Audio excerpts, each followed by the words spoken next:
Welcome back to our YouTube channel. Railway శాఖలో level 1 ఉద్యోగాలకి సంబంధించి గ్రూప్ డి జాబ్ సాధించాలని చెప్పేసి లక్ష్యంగా పెట్టుకున్న వాళ్ళకు ఒక మంచి ఆపర్చునిటీ అయితే వచ్చింది. 1785 వేకెన్సీస్తో ఒక కొత్త నోటిఫికేషన్ రిలీజ్ అయింది. 10+2 పాస్ అయిన క్యాండిడేట్స్ రిక్రూట్మెంట్కి అప్లై చేసుకోవచ్చు. ఎలాంటి ఎక్స్పీరియన్స్ ఏమీ అవసరం లేదు. ఎలాంటి ఎగ్జామినేషన్ లేకుండా డైరెక్ట్గా మీకు సర్టిఫికేట్స్ని వెరిఫికేషన్ చేసి ఒక వేకెన్సీస్కి అయితే ఎంపిక చేస్తున్నారు.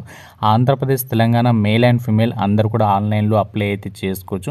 ఈ వీడియోలో మీకు ఈ జాబ్స్కి సంబంధించి కంప్లీట్ డీటెయిల్స్తో పాటు ఎలా అప్లై చేసుకోవాలో కూడా చెప్తాను. వీడియోని స్కిప్ చేయకుండా లాస్ట్ వరకు చూసేసి వెంటనే ఒక జాబ్స్కి అప్లై అయితే చేసుకోండి. ముందుగా వీడియో చూస్తున్న వ్యూవర్స్ అందరికీ ఒకే ఒక చిన్న రిక్వెస్ట్, మీ నుండి కోరుకునేది ఒకే ఒక లైక్ మాత్రం. కాబట్టి చూస్తున్న ప్రతి ఒక్కరు కూడా వెంటనే వీడియోని లైక్ చేసి మీ ఫ్రెండ్స్కి అయితే షేర్ చేయండి. ఛానల్ని కొత్తగా చూస్తున్న వాళ్ళు సబ్స్క్రైబ్ చేసుకొని చూడండి.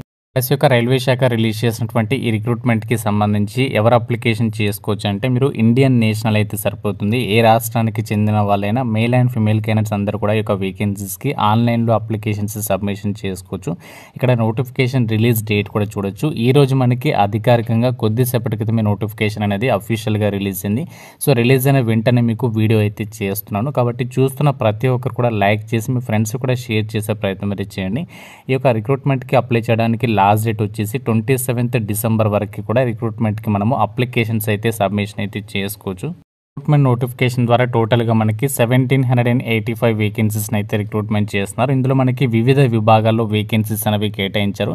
అన్ని క్యాస్ట్ల వారికి కూడా వేకెన్సీస్ అనేవి ఉన్నాయి. జనరల్లో ఉన్నాయి, అలాగే ఓబీసీ, ఎస్సీ, ఎస్టీ ఇలా మనకి ప్రతి కేటగిరీకి సంబంధించి వేకెన్సీస్ని అయితే రిక్రూట్మెంట్ చేస్తున్నారు.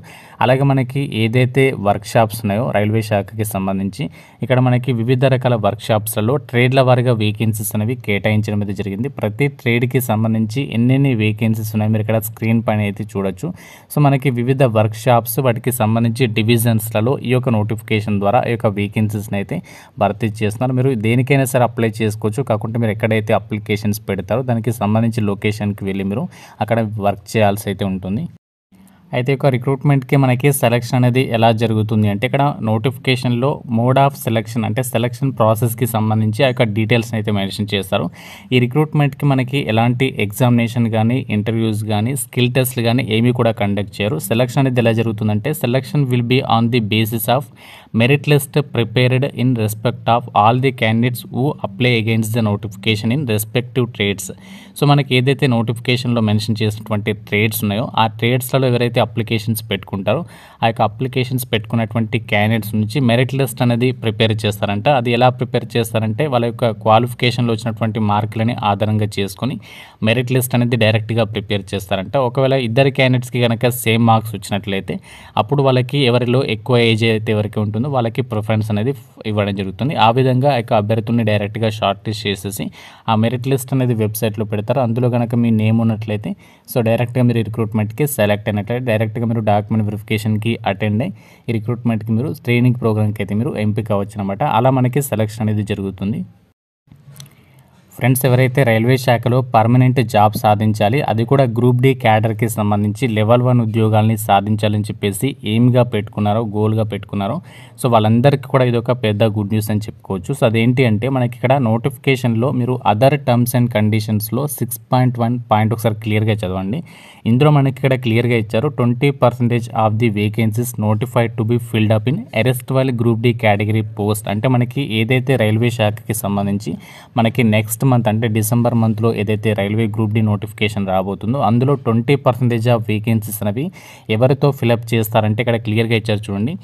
సో గ్రేడ్ పే 1800 అంటే ఈ యొక్క గ్రూప్ డి కేటగిరీ పోస్టులు ఏవైతే ఉంటాయో వాటికి గ్రేడ్ పే అనేది ఇంత ఉంటుంది. సో దాంతోపాటు లెవెల్ 1కి సంబంధించి సాలరీ వచ్చేసి 18,000, అలాగే డిఏ వచ్చేసి 9,000, హెచ్ఆర్ఏ ఉంటుంది. అవన్నీ కలుపుకుంటే 30,000కి పైగా సాలరీ వస్తుంది గ్రూప్ డి ఉద్యోగాలకి సంబంధించి. ఆ యొక్క వేకెన్సీస్కి సంబంధించి ఆ యొక్క 20% ఆఫ్ వేకెన్సీస్ అనేవి ఎవరితో ఫిలప్ చేస్తారంటే ఎవరైతే యొక్క అప్రెంటిస్షిప్ సర్టిఫికేట్ అనేది కలిగి ఉంటారో సో వాళ్ళతోనే ఆ యొక్క 20% ఆఫ్ వేకెన్సీస్ అనేవి ఫిల్ చేయడం జరుగుతుంది. అలాగే ప్రిఫరెన్స్ కూడా వాళ్ళకే ఇస్తాము అని చెప్పేసి క్లియర్గా చెప్తున్నారు. కాబట్టి ఎవరైతే ఒక రైల్వే శాఖకి సంబంధించి అప్రెంటిస్షిప్ ట్రైనింగ్ అనేది కంప్లీట్ చేసిన సర్టిఫికేట్ అనేది కలిగి ఉంటారు, ఈ యొక్క నేషనల్ అప్రెంటిస్షిప్కి సంబంధించి సర్టిఫికేట్, సో వాళ్ళకి కొంచెం ఈజీగా మిగతా వాళ్ళతో కంపేర్ చేస్తే ఈజీగా మీరు railway job group D level 1 ఉద్యోగాలు అనేవి మీరు సాధించవచ్చు. రిక్రూట్మెంట్‌కి అప్లై చేయడానికి మీకు ఉండాల్సినటువంటి ఏజ్ లిమిట్ విషయానికి వచ్చినట్లయితే జనవరి 1, 2025 నాటికి మీకు minimum age 15 years of age అనేది ఉండాలి. మాక్సిమం ఏజ్ వచ్చేసరికి జనరల్ క్యాండిడేట్స్ ఓసీ అభ్యర్థులైతే 24 ఇయర్స్ వరకి, ఒకవేళ మీరు ఓబీసీ క్యాండిడేట్స్ అయితే 3 ఇయర్స్ ఏజ్ రిలాక్సేషన్ ఉంటుంది కాబట్టి 27 ఇయర్స్ వరకి, అలాగే ఎస్సీ ఎస్టీ వాళ్ళైతే 29 ఇయర్స్ వరకి, పీడబ్ల్యూడీ క్యాండిడేట్స్ అయితే 39 ఇయర్స్ వరకి. ఈ విధంగా మీకు ఇక ఏజ్ రిలాక్సేషన్స్ కూడా అప్లికేబుల్ అవుతాయని చెప్పేసి ఇక్కడ నోటిఫికేషన్లో ఇచ్చారు. అలాగే క్వాలిఫికేషన్ విషయానికి వచ్చినట్లయితే ఎవరైతే 10+2 అంటే ఇక్కడ 10+2 ఎగ్జామినేషన్ సిస్టంలో 10థ్తో పాటు ఎవరైతే సంబంధిత ట్రేడ్లలో ఐటీఐ అనేది ఎవరైతే పాస్ అయిన సర్టిఫికేట్ అనేది కలిగి ఉంటారో సో వాళ్ళు యొక్క పోస్టులకి సంబంధించి అప్లికేషన్ చేసుకోవచ్చు అని చెప్పేసి ఇక్కడ క్లియర్గా అయితే ఇచ్చారు.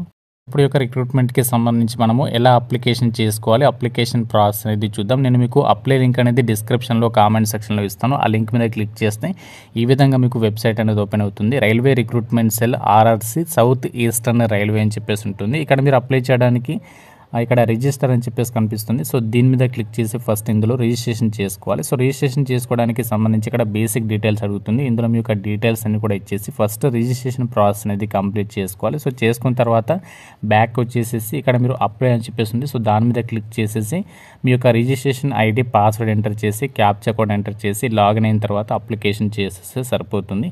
సో ఇలా మనము ఈ రిక్రూట్మెంట్కి అయితే అప్లికేషన్ చేసుకోవచ్చు.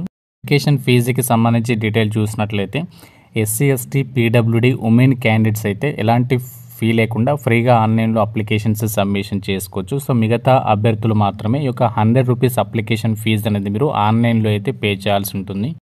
రైల్వే శాఖకి సంబంధించి సౌత్ ఈస్టర్న్ రైల్వే నుంచి అఫీషియల్గా రిలీజ్ అయినటువంటి ఒక ట్రైనీ అప్రెంటిస్షిప్ పోస్టుల భర్తీకి సంబంధించి రిక్రూట్మెంట్ నోటిఫికేషన్ డీటెయిల్స్. సో మీకు కనుక రైల్వేలో గ్రూప్ డి జాబ్ సాధించాలని చెప్పేసి లక్ష్యంగా పెట్టుకున్నట్లయితే మాత్రం సో డెఫినెట్గా ఈ యొక్క ఆపర్చునిటీ అనేది యూటిలైజ్ చేసుకోండి. ఎందుకంటే మనకి రైల్వే డిపార్ట్మెంట్ వాళ్ళు ప్రతి సంవత్సరం కూడా రైల్వే శాఖల్లో ఖాళీగా ఉన్నటువంటి ఉద్యోగాల్ని రిక్రూట్మెంట్ చేస్తామని చెప్పేసి మనకి రీసెంట్లీగానే అనౌన్స్ చేశారు కాబట్టి సో దానివల్ల ఏంటంటే మనకి ప్రతి సంవత్సరం కూడా రైల్వే డిపార్ట్మెంట్స్లో జాబ్స్ అనేవి పడుతుంటాయి. కాబట్టి ఈ యొక్క సర్టిఫికేట్ కనుక మీరు పొంది ఉన్నట్లయితే మాత్రం సో మీకు కొంచెం ఈజీ అయితే అవుతుంది రైల్వేలో పర్మనెంట్ జాబ్ సాధించేటువంటి ఆపర్చునిటీ. సో ఇది మనకి ఒక వే అని చెప్పుకోవచ్చు జాబ్ సాధించడానికి. అంటే కొంచెం మిగతా వాళ్ళతో కంపేర్ చేస్తే కాంపిటీషన్ అనేది తగ్గుతుంది. కాబట్టి ఇంట్రెస్ట్ ఉన్న వాళ్ళు డెఫినెట్గా ట్రై చేయండి. నోటిఫికేషన్ అప్లై లింక్స్ అని కూడా మీకు డిస్క్రిప్షన్లో కామెంట్ సెక్షన్లో ఇస్తాను. ఇంకా మీకు ఏమైనా డౌట్స్ ఉంటే నాకు కామెంట్ రూపంలో తెలపండి. ప్రతి ఒక్కరు కూడా లైక్ చేసి ఒక వీడియోని మీ ఫ్రెండ్స్కి షేర్ చేయండి. ఛానల్ని సబ్స్క్రైబ్ చేసుకోండి. Thank you so much guys.